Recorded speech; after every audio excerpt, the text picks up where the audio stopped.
Welcome to the important bits of build 42.14.1. I take my time on releasing these to account for hotfixes and any important information that we may not receive from simply reading the patch notes, such as caffeine pills still reducing your fatigue to 0, even though it's claimed to be fixed. You can keep up your gas station meth pill habit for now. This patch and the hotfix have a lot of multiplayer fixes. Multiplayer is still in such a buggy state, I'd recommend avoiding it if your goal is a serious playthrough, rather than just having some fun with your friends. While the patch is relatively small, it does have a few juicy bits I want to discuss. There's a bunch of gun changes. They've renamed much of the ammo in some of the guns.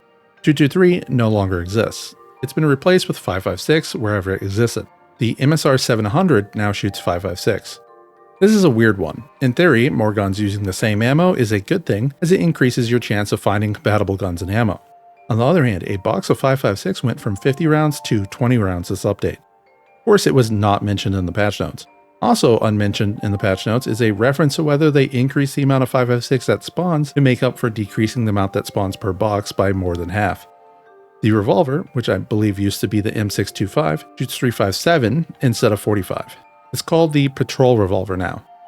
The JS2000 had its capacity reduced by 1 to 5+1. I assume this was to make it match the gun it's based on. I see no reason to nerf it aside from that.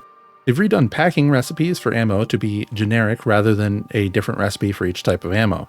It's clear someone decided to be much more realistic with the naming of guns in their ammunition. I'll point out that the MSR 788 is a 308 rifle, and 308 is sold as 308 in the United States, which is the location the game takes place in. Although it would be really cool if 308 and 762x51 spawned and both could be loaded into the gun as a nod towards those who know. Could do the same thing with 357 and 38 Special. I'll leave it up to the more gun-focused Zomboiders to decide in the comments.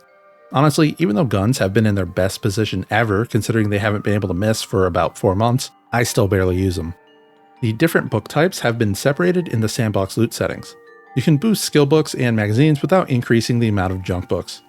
Do take some of those junk books home with you. They're an easy, reusable way to deal with stress and unhappiness.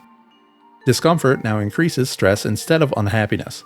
Stress reduces your melee damage, and once it builds up to 51%, it increases your unhappiness as well. Initially, this looks like a huge nerf to armor and other equipment with lots of discomfort. To keep this short, it isn't. At least not as it is currently balanced. Unlike unhappiness, stress passively reduces over time. You can simply take off the offending gear and ignore it for a bit. Also, stress from discomfort increases so slowly that killing a handful of zombies in a minute will keep it at 0. Yes, killing zombies reduces stress by a tiny bit.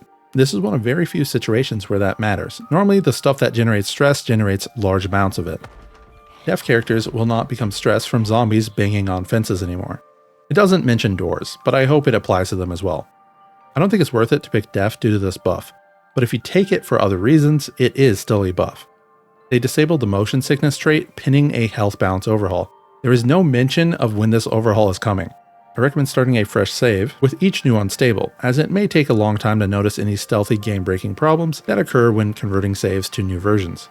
Corpse sickness works in multiplayer starting with this patch. It builds up way faster than it does in build 41, and less bodies are required to trigger it. I guess they expect you to always wear a high-tier mask if you want to clear out a place with a substantial zombie population.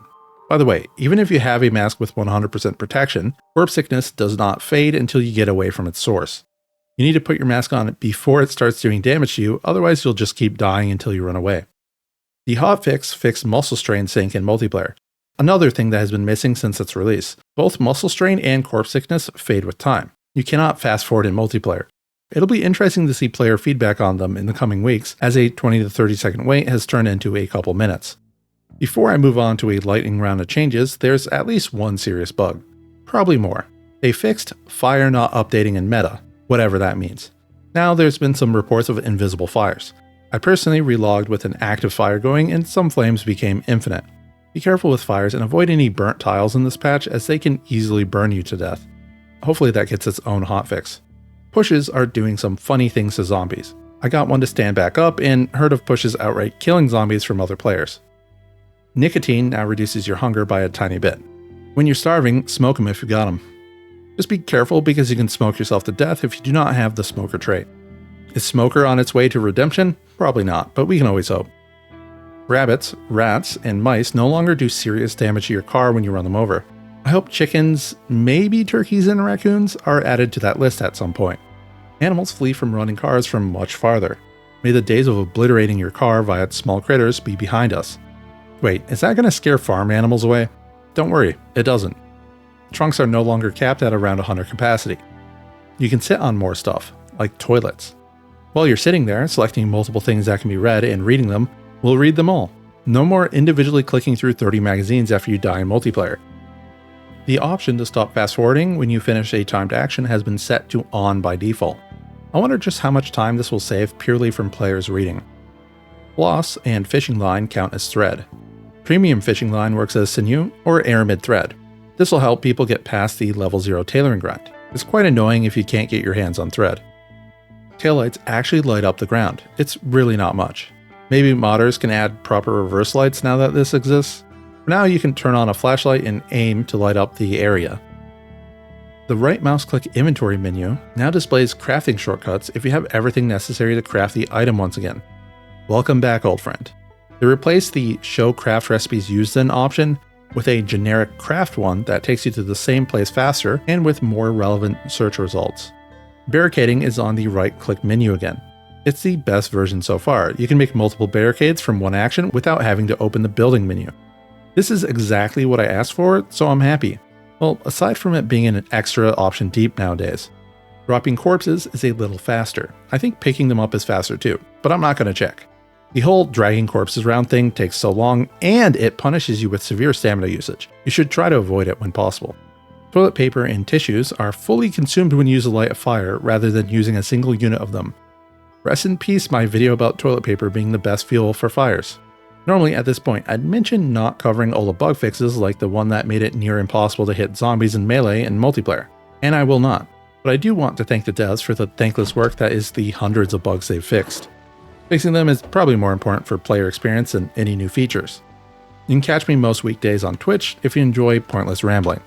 Peace out.